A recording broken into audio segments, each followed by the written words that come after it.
Suhani, and today we will discuss what collaborative learning is when it comes to classroom setup. Collaborative learning is an educational approach that involves joint efforts by students as well as teachers. Unlike the traditional teacher-led learning approach, collaborative learning requires a group of students to come together to accomplish a task, solve a problem, or discuss a question. Groups can be small or large, however, it is necessary to ensure that the size of the group should be such that all students get an opportunity to participate.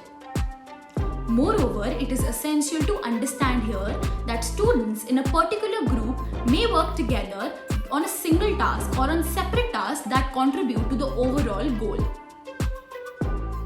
The intended consequence is to help the students actively participate in learning along with helping them understand the course material better.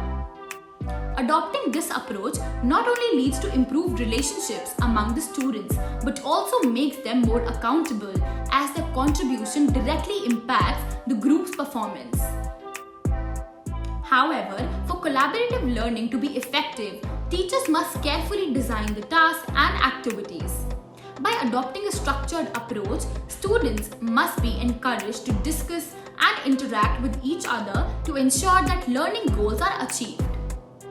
Some of the group activities that teachers can adopt to promote collaborative learning in classrooms include case studies, quizzes, role plays, think, pair, share, round robin, etc.